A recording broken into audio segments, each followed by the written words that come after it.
इतना झूठ, एक गरीब आदमी से इतना झूठ। अरे तू है अगर इतना तो ये जाकर वहां दिल्ली में करना। ये गरीब आदमी बीपीएल या एएवाई जिसको ये है कि या अल्लाह ये जीत जाए आज मुझे ये 200 यूनिट फ्री देगा, उससे झूठ बोल रहा है। ये औकात है आपकी, ये सियासी औकात है, ये इंसानी औकात है आपकी कि वहां जाकर शॉल जाकर जिनके नाम के खिलाफ तुमने वोट लिए हैं वहां शॉल जाकर उनके चरणों में बैठते हो। इतना मारना है लोगों को मारिए, हमें रोने दीजिए। फैक्ट हमेशा दिल्ली और श्रीनगर में ये हुआ है, आपने जो करना है आप करो, हमें रोने दो। तो वही हुआ कि साहब आप 370 हटाइए, 35 से हटाइए, स्टेटहुड भी ले, हमें रोने दीजिए बस। तो रिजू साहब जो हैं, जो सेंट्रल मिनिस्टर हैं, वो उन्होंने ही बिल पास की, बिल प्रेजेंट की पार्लियामेंट में। तो इनका वहां होना, फिर फोटो उठाना, सेल्फी, बाकी चीज, और फिर बोलना कि मैं तो अचानक वहां गया, फिर वहां फारूक साहब थे, वो that was humiliation for us as Kashmiris कि हम कितने गिर सकते हैं कभी। मैंने एक फिल्म थी या क्या था, वो बोलता है कि अब मुझे खुद भी नहीं मालूम है मैं सच बोल रहा हूं या झूठ बोल रहा हूं। एनसी का वही हाल है। तो चॉकलेटी बॉयज, इर्द गिर्द चॉकलेट बॉयज रखने, नॉन पॉलिटिकल, वो ये स्ट्रेटजी नहीं बना सकते। अल्लाह करे वहां एनसी में तो काफी सीनियर लीडर्स हैं, ये बैठ के उनसे मशवरा करके और अच्छी स्ट्रेटजी बनाएं। Because if there is anything which will delay delivery of state, वो है लीडरशिप। शाल लेकर जा रहे हो, क्या तुम पहले अपोजिशन चीफ मिनिस्टर हो? इससे पहले कोई अपोजिशन का चीफ मिनिस्टर नहीं था। क्या सब शाले लेकर जा रहे हैं? और वो भी सारा इलेक्शन तुमने लोगों को ये बोला कि वो भी बीजेपी, वो भी बीजो, मानो कि जो बीजेपी की ऑफिस की तरफ देखेगा शायद उसको तलाक लग जाएगा। देखिए ये जो व्हाइट कॉलर लोग होते हैं, सूट बूट पहनने वाले इलीट होते हैं, बड़े तमीज से बात करते हैं, ऐसे हमारे यहाँ सोफे लगे होते हैं, टेबल खूबसूरत होते हैं, बंदा बोलता है टेबल की तरह बंदा भी बड़ा खूबसूरत है, वो इतना बदसूरत अंदर से है कि उसकी जम्मू कश्मीर के अंदर सियासी माहौल एक बार फिर से बदलता हुआ नजर आ रहा है, क्योंकि सवाल लगातार जम्मू कश्मीर नेशनल कॉन्फ्रेंस की सरकार से पूछा जा रहा है। 6 महीने बीत गए, आखिरकार इस वक्त भी जो बातें शुरुआत में हुई, आज फिर से वही बातें दोहराने को देखने को मिल रही है। नेशनल कॉन्फ्रेंस में खुद की पार्टी लीडरशिप खुद से खफा है, लेकिन हाल ही में जो फॉर्मर राचीफ ने अपनी बुक में जिक्र किया है जम्मू कश्मीर नेशनल कॉन्फ्रेंस के प्रेसिडेंट डॉक्टर फारूक अब्दुल्ला के हवाले से, एब्रोगेशन ऑफ आर्टिकल 370 और 35A को लेकर, वो कहीं ना कहीं से उस पर भी सवाल उठ रहे हैं। और आज हमारे साथ बातचीत करने के लिए एक्सक्लूसिवली मौजूद है जम्मू कश्मीर पीपल्स कॉन्फ्रेंस के प्रेसिडेंट और एमएलए हंदवारा सज्जाद गनी लोन साहब। सज्जाद साहब, पहले तो बहुत बहुत शुक्रिया अपना वक्त देने के लिए। सज्जाद साहब, आपने भी देखा होगा कल से लगातार आप इस पर बातचीत कर रहे हैं। एज दौलत, जिन्हें कश्मीर के चाहे सियासी माहौल को लेकर बात करें या बाकी चीज़ों को लेकर बात करें, हर एक चीज़ से वो इन्फॉर्मेटिव रहे हैं। लेकिन फारूक अब्दुल्ला के रिलेटेड जो उन्होंने लिखा आर्टिकल 370 को लेकर कि पर्सनल या प्राइवेटली वो डायरेक्टली या इनडायरेक्टली आर्टिकल 370 के एब्रोगेशन को लेकर सपोर्ट कर रहे थे, क्या इस स्टेटमेंट को लेकर सज्जाद गनी लोन किस तरीके से देख रहे हैं? देखिए, मैं आपको बता दूं कि जो दुलत साहब हैं वो आरएडब्ल्यू की भी चीफ रहे और आईबी में भी काफी देर रहे हैं। आरएडब्ल्यू में तो एंड पर, but he is been bureaucracy में एक बड़े प्राइम प्लेयर रहे हैं कश्मीरी जेएंड के पॉलिटिक्स में, और थ्रू आउट उनके करियर में या आज तक वो नेशनल कॉन्फ्रेंस के बड़े करीब रहे हैं। और जाती तौर आई थिंक फारूक साहब के बहुत अच्छे दोस्त हैं, और कहा जाता है कि बहुत बड़े वकील भी हैं दिल्ली में। और जो मैं अक्सर अंकल और आंटियों का जिक्र करता हूँ, तो ये एक बड़े अंकल हैं वहाँ, एक फैमिली को जो वहाँ मतलब सपोर्ट करते हैं, ये उसमें ये सबसे बड़े अंकल हैं। ऐसे ऐसे और 2-3 अंकल और, लेकिन बहरहाल ये एक बड़े अंकल माने जाते हैं। इनके मुंह से ये बात आना जो है, मैं हैरान भी हूँ। तो मगर ये है कि ये कहते या ना कहते, मुझे कोई ज़्यादा मतलब मैं सरप्राइज नहीं हुआ, मुझे ताज्जुब नहीं हुआ है, क्योंकि हमें अपनी जगह अंदाजा था कि वो हो ही नहीं सकता है कि इन्होंने इनसे मशवरा ना किया, क्योंकि in the name of national interest ये लोग बैठते हैं। ये क्लोज कुछ फैमिलीज हैं यहाँ, फिर वहाँ बैठते हैं, ऐसा करें। और आम जो इनका होता है नेशनल कॉन्फ्रेंस का, जैसे जब 89 हुआ, जब लोग जितना मारना है लोगों को मारिए, हमें रोने दीजिए। पैक्ट हमेशा दिल्ली और श्रीनगर में ये हुआ है, आपने जो करना है आप करो, हमें रोने दो। तो वही हुआ कि साहब आप 370 हटाइए, 35 से हटाइए, स्टेटहुड भी ले, हमें रोने दीजिए बस। और हमारे इसको फिर ही इसको एक जो है थिएट्रिकल जो है, एक वो जामा पहनाते हैं, फिर बयान देते हैं। आप देखिए जब हम 2024 का वर्डिक्ट देखते हैं इसके बाद, तो ये भी जो खिदमात इन्होंने इनके लिए 2019 में पस पर्दा की हैं, उसके एवज में इनको ये ट्रॉफी दी गई है, मुझे जो लग रहा है।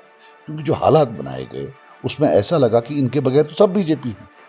बीजेपी वाले भी कहने लगे कि भाई यही एक बीजेपी नहीं है, बाकी सब हमारे साथ है। उनके काफी लीडर टीवी पर आकर हमारे खिलाफ बोलते। तो आज सब समझ आ रहा था कि ये माहौल कैसे बनाया जा रहा था इनके हक में।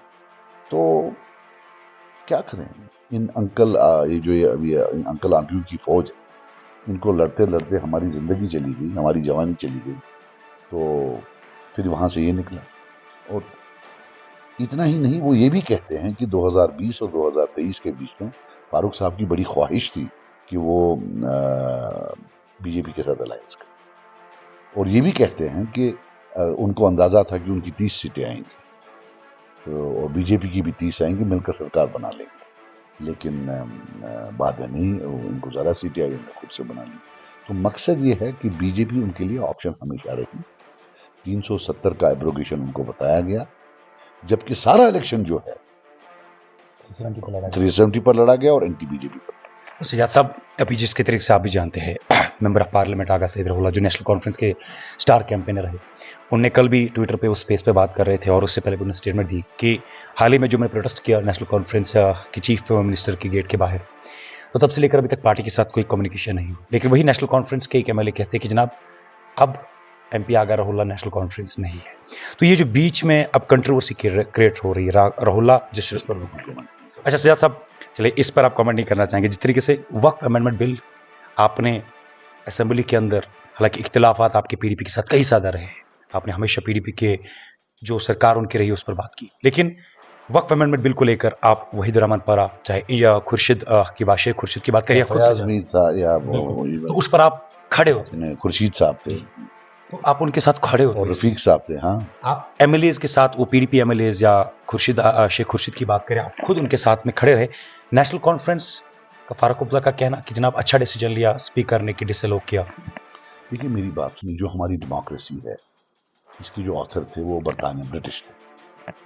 तो ब्रिटिश ने काफ़ी कोशिश की 300 साल कि क्या कोई ऐसा सिस्टम हो सकता है जहां एक पार्टी जो है वही रूलिंग पार्टी भी हो और अपोजिशन भी। लेकिन मैंने देखा तो डेमोक्रेसी सर्वाइव नहीं करी। तो नेशनल कॉन्फ्रेंस ने असेंबली के लास्ट 3 दिन वही करना चाहे जो ब्रिटिश 300 साल ना कर पाए, कि रूलिंग पार्टी भी वही है और अपोजिशन भी वही है। मुझे लगता है रंगे हाथ पकड़े गए। पूरी कौम को पता है कि जब एक मौका था मुसलमानों के साथ, हिंदुस्तान के मुसलमानों के साथ शाना बशाना खड़ा होना और उनको कहना कि हम उनके साथ हैं और हमारा रद्द-ए-अमल जो है ये, लेकिन नहीं किया, बल्कि हमने उनका मजाक उड़ाया। 3 दिन क्या ये हो सकता है? NC के स्पीकर किसके हैं? NC के। ये चिल्लाने वाले बच्चों की तरह सीट पर चढ़ रहे हैं, टेबल पर चढ़ रहे हैं, कागज फाड़ रहे हैं। मैंने एक ट्वीट में लिखा था ओवरग्रोन अंकल्स, मतलब 50-60 साल के जो अंकल्स थे वो उठकर टेबलों पर चढ़ रहे थे, विच वॉज नॉट गुड। तो फिर फारूक साहब बोलते हैं हाँ स्पीकर ठीक थे, उमर साहब बोल रहे हैं कि नहीं वो तो टेक्निकल एरर हमने किया।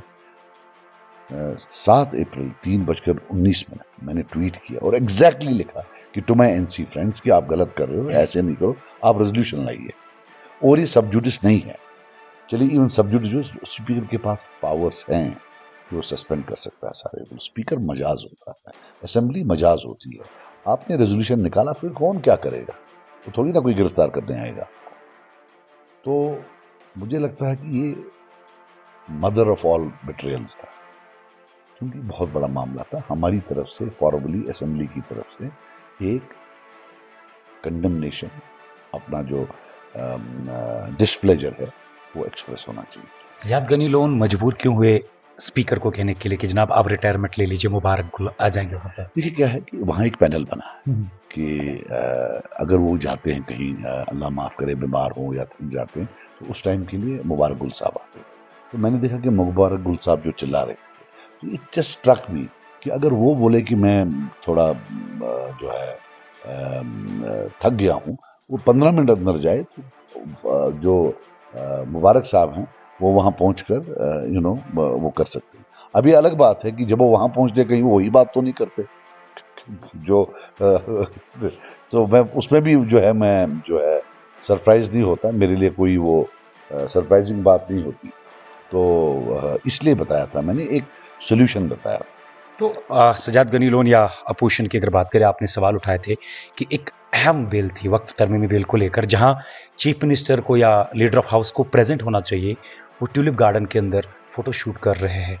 तो क्या वो स्टेटमेंट जो सामने आए उस वक्त पर सजाद गनी लोन के जहन में क्या चल रहा था? देखिए वो तो सबसे बड़ा थप्पड़ था। हम शायद पहले थे जिसने, मैंने पहले वो ट्वीट किया, फोटो भी, और ये जो कॉन्सेप्ट हमने दिया कि हम Muslim majority state province, that's a very important concept. We have to lead the way. हमारी पॉपुलेशन चाहे कम हो, ये हिंदुस्तान के मुसलमानों के लिए एक एक एक एक एक, एक पनाहगाह बन सकता है, सियासी पनाहगाह। यहाँ डिस्कोर्स नैरेटिव यहाँ से शुरू हो सकता है। और उल्टा हम क्या कर रहे हैं ये देखिए। तो रिजू साहब जो हैं, जो सेंट्रल मिनिस्टर हैं, वो उन्होंने ही बिल पास की, बिल प्रेजेंट की पार्लियामेंट में। तो इनका वहां होना, फिर फोटो उठाना, सेल्फी, बाकी चीज, और फिर बोलना कि मैं तो अचानक वहां गया, फिर वहां फारूक साहब थे, वो that was humiliation for us as Kashmiris कि हम कितने गिर सकते हैं कभी। मैंने एक मैथमेटिशियन से पूछा, there is a concept called probability, कि व्हाट इज द प्रोबेबिलिटी कि आज बारिश गिरे, क्या है इसमें चांस, क्या इतना बनता है। The chance that a chief minister, जिनको सारी इंफॉर्मेशन होती है उनकी प्रोटोकॉल टीम को, और एक विजिटिंग कैबिनेट मिनिस्टर सेंटर की जिनको भी उनका प्रोटोकॉल होता है, कि वो अचानक मिले, वो 1 in 10 मिलियन, इसका कोई चांस ही नहीं। तो मतलब किसी तरीके से जो है ये कोई एक्सेप्ट करने के लिए तैयार नहीं है कि वहां वो अचानक मिले। एक सरप्राइजिंग स्टेटमेंट मैं माफी चाहूंगा आपसे। एनसी के एमएलए जो है नजीर गुरेजी, उन्होंने कहा कि जनाब एनसी का कौन सा ऐसा लीडर है जिन्होंने ये कहा हम आर्टिकल 370 को वापस लाएंगे, हमने तो ये कहा कि हम लड़ेंगे। देखिए I tell you one thing, मैं किसी फर्द पर कमेंट नहीं करना चाहता हूं, लेकिन मुझे याद नहीं है कोई फिल्म थी या क्या था, वो बोलता है कि अब मुझे खुद भी नहीं मालूम है मैं सच बोल रहा हूं या झूठ बोल रहा हूं। एनसी का वही हाल है। यू सी, मुझे काफी लोग बोलते हैं कि आप जी स्ट्रांग अपोजिशन हो, या कुछ बोलते हैं नहीं आप क्या करते हो, इनको स्पेस दीजिए, ये आप अटैक पे अटैक करे जा रहे हैं। हम कुछ नहीं कर रहे हैं। नेशनल कॉन्फ्रेंस जो है वो prisoner of its own lies है। जो इन्होंने पिछले 3 साल में नैरेटिव बोला है, बयान दिए हैं, ये उन्हीं को फाइट कर रहे हैं। हमारा कोई रोल ही नहीं है। जो सच या झूठ उन्होंने बोला है उसी को इनको आज फेस करना पड़ रहा है। अब जैसे 370 का सारा इलेक्शन है तो बोलते हम लाएंगे। एक छोटी बात बताऊं, मीटर कल मैं देख रहा था, किसी ने रील भेजी थी, पुरानी रील, उसमें उमर अब्दुल्ला साहब बोलते हैं कि ये जो मीटर होता है स्मार्ट मीटर, चलिए हम जब आएंगे, ऐसे बोलते हैं। और फिर जब वो चीफ मिनिस्टर बनते हैं वो बोलते हैं कि भाई मीटर तो लगाना ही पड़ेगा। इतना झूठ, एक गरीब आदमी से इतना झूठ। अरे तो है अगर इतना, तो ये जाकर वहां दिल्ली में करना। ये गरीब आदमी बीपीएल या एएवाई जिसको ये है कि या अल्लाह ये जीत जाए, आज मुझे ये 200 यूनिट फ्री देगा, उससे झूठ बोल रहे। ये औकात है आपकी, ये सियासी औकात है, ये इंसानी औकात है आपकी, कि वहां जाकर शॉल जाकर जिनके नाम के खिलाफ तुमने वोट लिए हैं, वहां शॉल जाकर उनके चरणों में बैठते हो, और जिन्होंने वोट दिए। शॉल खत्म होना क्या था? सजाद साहब आपने कहा कि शॉल कश्मीर में शायद खत्म हो गई। वो मैं मजाक कर रहा था, लेकिन ये है कि देखिए हमारा जो है ना, हम बड़े एक मुश्किल इसमें, एक ब्रूट मेजॉरिटी है सेंटर के पास, मेजॉरिटेरियनिज्म का माहौल है। हालांकि वही मेजॉरिटेरियनिज्म एनसी ने दिखाया लास्ट 3 दिन कि हम ज्यादा हैं, हम शोर करेंगे, हम किसी को कुछ बोलने नहीं देंगे, है ना। तो इसी तरीके से इससे बहुत वर्स्ट मेजॉरिटेरियनिज्म पूरी दुनिया में, पूरे हिंदुस्तान में इस वक्त है। और उन्होंने हमारी स्टेट भी ली, 370 भी लिया। किस हद तक वापस ला सकते हैं अभी, ये डिपेंड करता है लीडरशिप पर। उस लीडर के पास एक स्ट्रैटेजी होनी चाहिए। तो चॉकलेटी बॉयज, इर्द गिर्द चॉकलेट बॉयज रखने, नॉन पॉलिटिकल, वो ये स्ट्रेटजी नहीं बना सकते। अल्लाह करे वहां एनसी में तो काफी सीनियर लीडर्स हैं, ये बैठ के उनसे मशवरा करके और अच्छी स्ट्रेटजी बनाएं। Because if there is anything which will delay delivery of state, वो है लीडरशिप ऑफ JNK। आज की डेट में हम सबका लीडर यही है, बिकॉज इनके पास ये chief minister leader of the house हैं। हमारी तरफ से हम लोगों ने वोट दिए हैं, मतलब जिनने इनको दिए, मेजॉरिटी ने वोट दिया है, ये रिप्रेजेंट करते हैं, चाहे हम चाहें या ना चाहें, हमको रिप्रेजेंट करते हैं। So getting statehood he will have to exhibit leadership, जो मुझे नहीं लगता। और जिसको लीडरशिप एग्जिबिट करनी हो, उसको कहीं नाराजगी एग्जिबिट करनी है। शाल लेकर जा रहे हो, क्या तुम पहले अपोजिशन चीफ मिनिस्टर हो? इससे पहले कोई अपोजिशन का चीफ मिनिस्टर नहीं था। क्या सब शाले लेकर जा रहे हैं? और वो भी सारा इलेक्शन तुमने लोगों को ये बोला कि वो भी बीजेपी, वो भी बीजो, मानो कि जो बीजेपी की ऑफिस की तरफ देखेगा शायद उसको तलाक लग जाएगा, और फिर तुम उठ के पहली फ्लाइट में वहां चले जाते हो। It's a matter of shame. साहब आखिरी सवाल रहेगा, क्योंकि आपका वक्त बड़ा कीमती रहता है। जिस तरीके से आपने स्टेटहुड को वापस लाने की बात की कि it needs leadership, quality leadership, senior leaders है।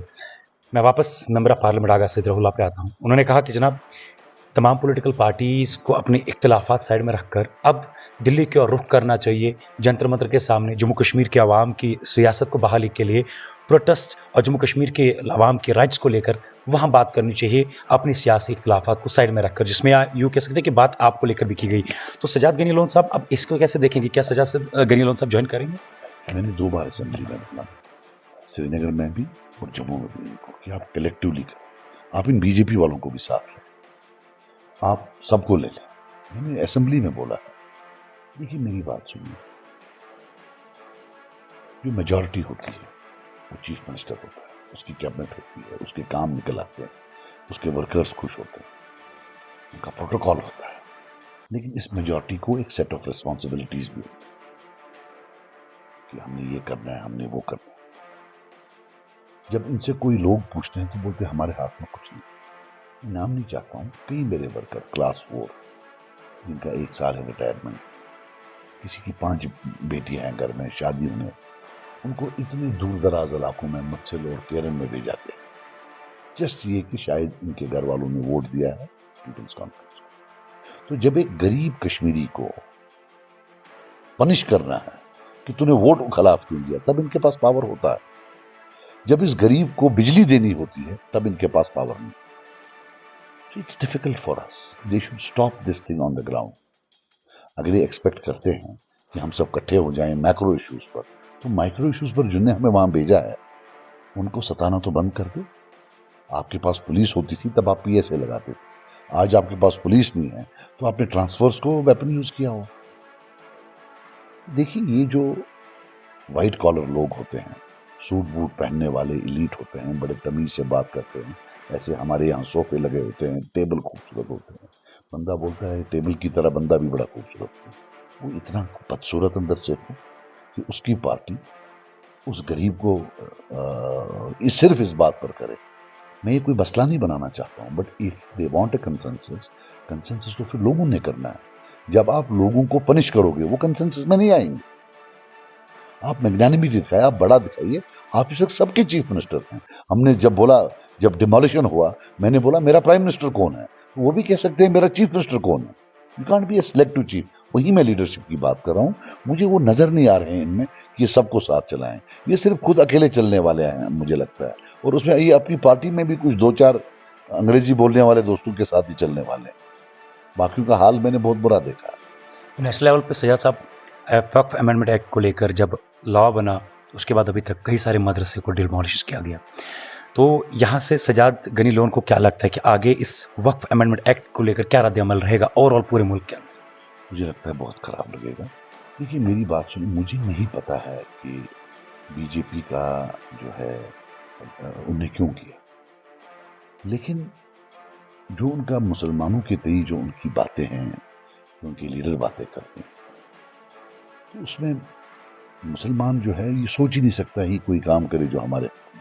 ये ऐसी बात हो गई कि कोई बीमार है, हम उसको डॉक्टर के बजाय कसाई के पास ले जाते। So they have come late. I don't think it's a good thing. मतलब 2025 है, एआई आर्टिफिशियल इंटेलिजेंस का मामला है, ग्रोक का मामला है, डीप सर्च का मामला है, और हमारा मुल्क इस चीज में लगा हो कि एक मजहब को, जिसके 20 करोड़ लोग होंगे, उनको कैसे हम पसमानदा रखें, उनको कैसे हम डिसम्पावर करें, उनके मजहब में कैसे हम इंटरफेयर करें. ये तो पूरे हिंदुस्तान के लिए बैड न्यूज है. अच्छी खबर तो ये हो नहीं सकती, और बिलखुसूस मुसलमानों के लिए तो बहुत ही बैड न्यूज. ये हमारे साथ मौजूद थे जम्मू कश्मीर पीपल्स कॉन्फ्रेंस के प्रेसिडेंट और एमएलए हंदवारा सजाद गनी लोन, जिनको आपने असेंबली के अंदर भी देखा कि हर तरफ से सजाद गनी लोन ही छाए हुए थे. और बिलखुसूस जो सवाल जहन में आ रहे थे कि आखिरकार इतने इख्तिलाफात के बाद क्यों उन एमएलएज के साथ मिलकर सजाद गनी लोन रेजोल्यूशन को लेकर बात कर रहे हैं, आर्टिकल 370 को लेकर बात कर रहे हैं, या जम्मू कश्मीर नेशनल कॉन्फ्रेंस जिस तरीके से इस वक्त सरकार चला रही है. सजाद गनी लोन साहब को क्या लगता है कि जो इन्होंने खुद कहा था कि फिक्स मैच या कई सारी चीज़ों का जिक्र जो इन्होंने किया था, वो हमने पूछने की कोशिश की. आगे भी सियासत के हवाले से जम्मू कश्मीर के अंदर क्या कुछ रहता है वो भी सबसे पहले आप तक पहुंचाने की कोशिश करेंगे. सजाद साहब, इतने बिजी शेड्यूल में अपना वक्त देने के लिए और तमाम सवालों के जवाब देने के लिए आपका बहुत बहुत शुक्रिया. Thank you.